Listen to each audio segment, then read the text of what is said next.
Now, local elections take place in England and Wales next week, with votes being cast for councillors, police, crime commissioners and mayors. The Liberal Democrats are going to make gains in Thursday's polls as they also prepare for the next general election, of course, whenever that may be. We're joined by Party Leader Sir Ed Davey. Very good morning to you. Morning. Thank you for your time this morning.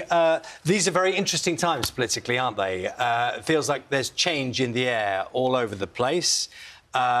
Tell us about Liberal Democrats and what you hope to achieve next week. Well, change is in the end. Change is sorely needed within our health service, our care service and so on. And the local elections we've got on Thursday, May the 2nd, they're in some of the areas where we could make gains in the next general election. Places like Easham, Walton, Elmbridge, Tunbridge Wells, Dorset, Wokingham, Stockport.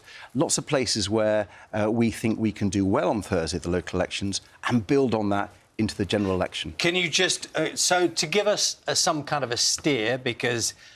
well, just over this time next week, we'll all be looking at the figures and we'll be wanting to know from you whether you think you've gained as much as you thought you would. So put a marker on it for us, if you would, as to where you are now and what would constitute success. Well, it's difficult to be precise because there are so many individual wards in councils. We're pretty confident making gains, and we're going to be looking at making gains in the areas that we can then take control of councils or be the largest party in a council so we can steer it for the local community and represent local people, but building onto that to the general election. So let me give you a concrete example. Wokingham.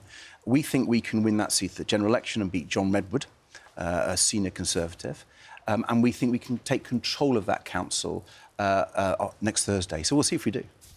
Got 37 councils, 67 councillors at the moment. We've been growing. Out of 3,000. The last 2 years have been great for the Liberal Democrats. People have said we wouldn't do well, and we've absolutely done fantastically. Last year, for example, we were told we would do well if we made a net gain of 1. We made gains of 406. We bust the Sky's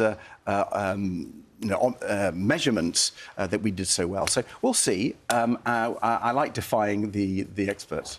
You've done a Freedom of Information request regarding how long elderly patients are waiting in hospitals or A&E corridors. And you found that almost 100,000 were waiting 12 hours or more before they were admitted to a hospital ward. You know as well as we do, we have spoken about waiting lists, we have spoken about treatments being delayed or, you know, being waited for ridiculous amounts of times. What exactly can you do about it? Well, it is hugely serious. It's got a lot worse since 2019.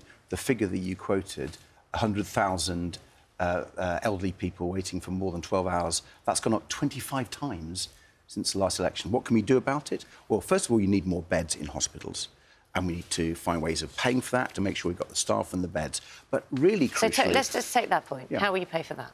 Well, we're talking about reversing the tax cuts the government have given to the big banks. Since 2015, they've cut the taxes to the big banks by £4 billion a year.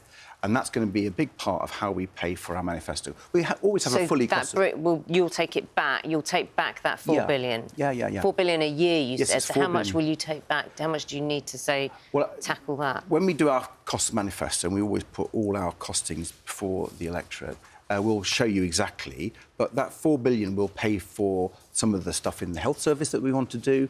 And the other part, by the way, of our helping make sure that these people aren't waiting in A&E is by making sure people can come out of hospital more quickly. And that will cost a bit of money. That's social care. That's social care.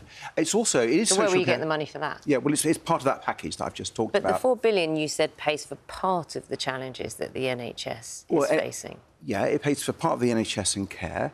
And when we put our full costs of manifesto, we'll put other ideas forward. Let me give you one which we've talked about. We were the first party to talk about, and that was the windfall tax on the oil and gas companies. They are making huge profits, and I think it's fair that they put a bit back into the system so we can improve our public services. But if I may, on the social care, really important, people are in hospital for longer than they need to be because there aren't the care workers there.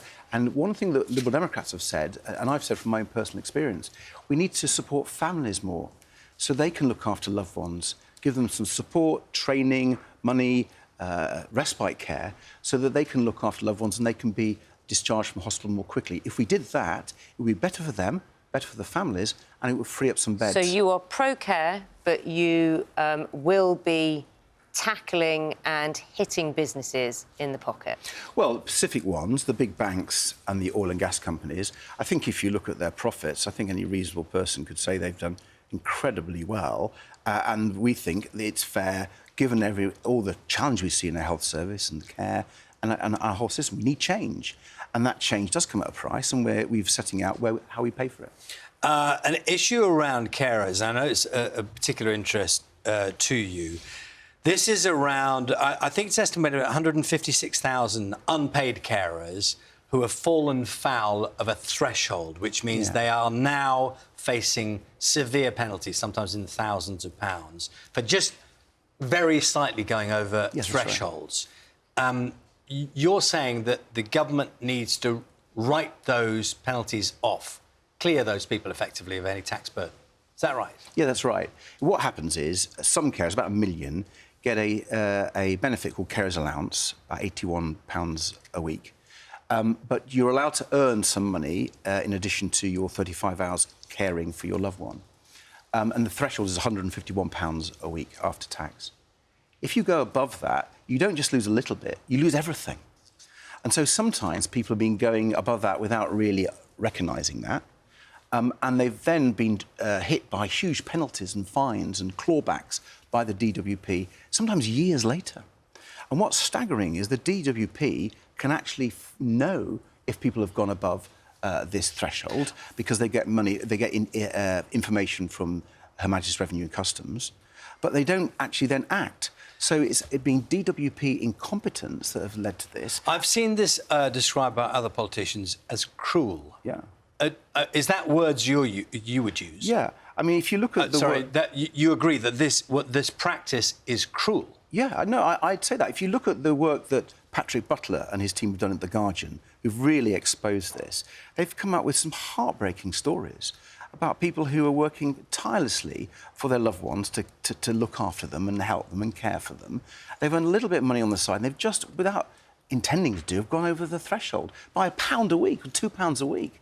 And then they lose the whole carer's allowance. And some of these people are paying back £5,000, even though they've got very little money. And put that in stark contrast to some people who have evaded tax, or the PPP scandal. You remember that from the pandemic, where people were paid huge amounts of money, and some of the loans that the government gave out, people cheated on that. And the government have given up on chasing that. The word cruel, though, if I may, the word cruel implies deliberately trying to harm people. OK, well, let me take that on. The DWP know that these people are on low incomes. They know that they're doing a really important job looking after their loved ones. And they're going after them. I think that is quite heartless. I mean, I really do. Because they know that this threshold system is flawed. It needs reform. Liberal Democrats think this cliff edge thing, where you go £1 over and use everything, that has to change. And, you know, the whole care system in this country, I think, is quite a significant thing. That's why I've talked about Liberal Democrats being the voice of carers to change the care system, whether it's social care, where we pay people for care in care homes and so on, or family carers, who, by the way, do the vast bulk of caring. Can I just ask for some clarification? We heard earlier this week Rishi Sunak say that UK military spending will rise to 2.5% of national income by 2030. Labour has said if it got into government, it would increase it by the same amount when they can. What would your policy be? Well, and I know you've already commented about troop numbers being cut, so you're concerned about that. But in terms of that figure... Well, it has to be our ambition in the country, the whole country. I mean, it's cross-party support for this.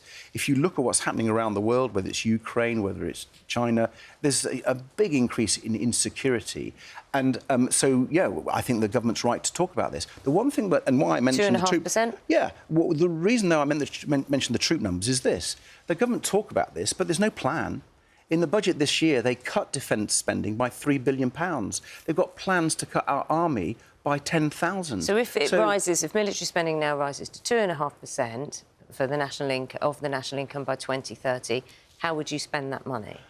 Well, you would one. I'm just trying to clarify. You have that target too. Yeah. First of all, the troop numbers. We've got to rebuild our army. I mean, I don't know if you know, but it's at the lowest number of soldiers in our army than since the Napoleonic Wars 200 years ago. Yeah, we're in a different time. We are in a different time. That is fair. But you know, if you look at what's happening in Ukraine. The idea that there are wars that don't need soldiers, I mean, the evidence is there. You know, former Prime Minister Boris Johnson said we'd never need tanks again. Tank battles were a thing of the past. Well, look at Ukraine. I'm afraid there's been some poor thinking in this government about the threats that faces, how we need to reform and invest in our armed forces. And it's also about the welfare of soldiers. I'm really proud that it was Liberal Democrat MP this week, Helen Morgan, who forced the government to apply the decent home standards to the homes of our armed forces. Some of the housing for our armed forces is atrocious, and the decent home standard, which applies to social housing, has not applied to them. It does now, thanks to Helen Morgan, a great Liberal Democrat MP. Sir Davey, Lib Democrat leader, thank you very much for your time this morning. I dare say we will be speaking to you again, possibly next week after the results of the local elections. Thank you. Of course, you can find a full list of all the candidates standing in next week's local elections in your area on the BBC News website and app.